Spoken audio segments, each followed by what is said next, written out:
Hello students, so in this module we'll be studying about the 5 kingdom classification of living organisms.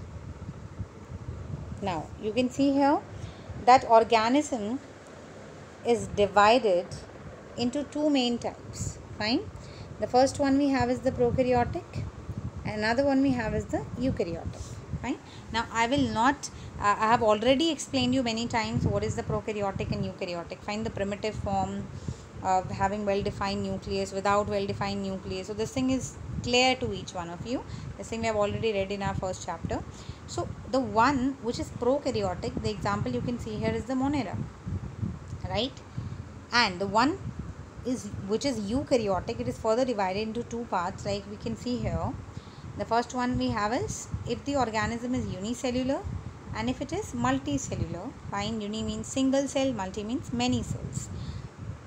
So the one which is eukaryotic but unicellular is Protista, but the one which is eukaryotic but multicellular is without cell wall and it is Animalia.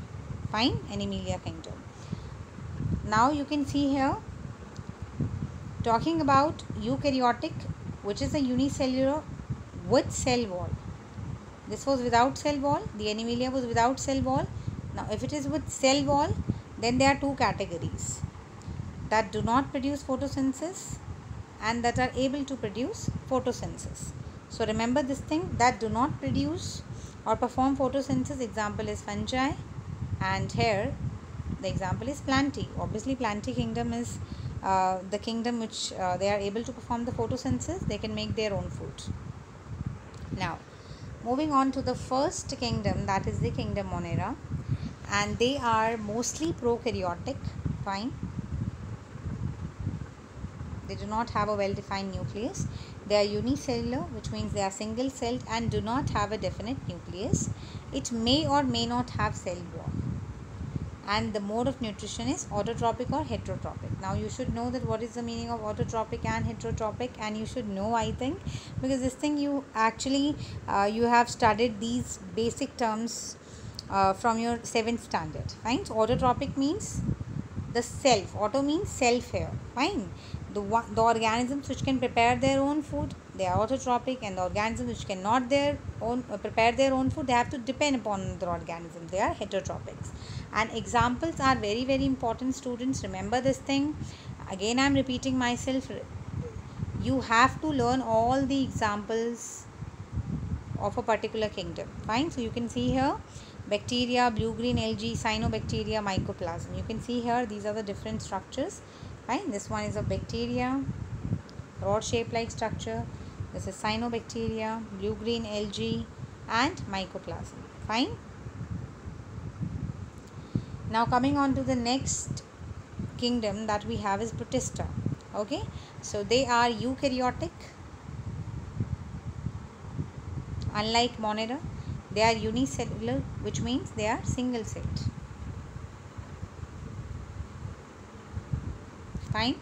And mostly aquatic. They are mostly aquatic, not terrestrial. Some have cilia. Cilia is a structure which helps them in giving the locomotion, or we can say the movement. Fine. They may be autotrophic or heterotropic. Fine. The example are algae, diatoms, protozoans. Fine. In which protozoans may we have this Euglena. Fine. Paramecium. The different organisms that comes under this protozoans. I hope these two kingdoms are clear. Moving on to the next kingdom that we have is fungi. Okay. So talking about fungi now, they are eukaryotic, unicellular, or multicellular. So they may be unicellular, may reach to the multicellular level. Remember this thing, they are eukaryotic. Now they do not have chlorophyll. Fine. And remember this thing, if some organisms that do not have chlorophyll is the pigment that is going to help in the process of photosynthesis, but here you can see they do not have this pigment. So what will happen? Ultimately they cannot prepare their own food. Fine. So we term them as heterotrophs. Now they use decaying organic matter as food. So sometimes they are also called saprophytes. Saprophytes are the organism which depends upon the dead and decaying organic matter.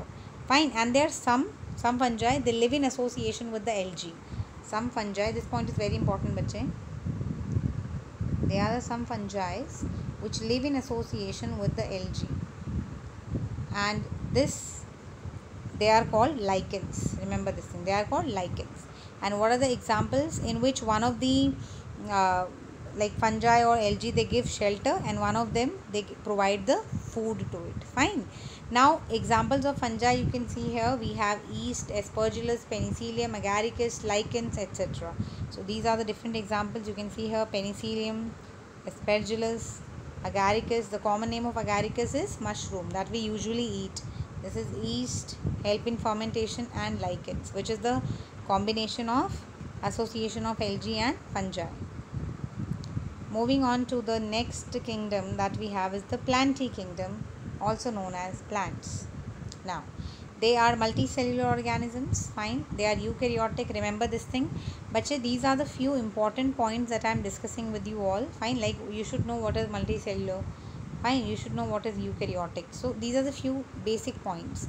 And if it is a plantae kingdom, obviously it's very obvious that they use chlorophyll for photosynthesis, right? All the plants, they are included in this groups. So all the plants that are present on our planet, they are categorized under the plantae kingdom. Now they are divided into 5 groups. Remember this thing. We'll be studying all these 5 groups into detail after finishing with the Animalia kingdom. Now they are divided into 5 groups. Plantae kingdom is divided into 5 groups. Like you can see here, the first one we have is the Thallophyta, then we have Bryophyta, then we have Pteridophyta, Gymnosperms, and Angiosperms. So remember this thing. Plantae kingdom is categorized into these different groups that we'll be studying later on, and these are very important. Fine.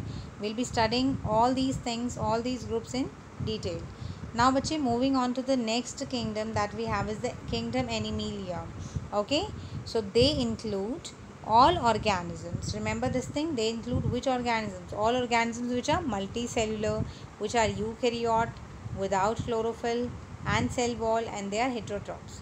Fine. I have already explained you this thing. Look here again.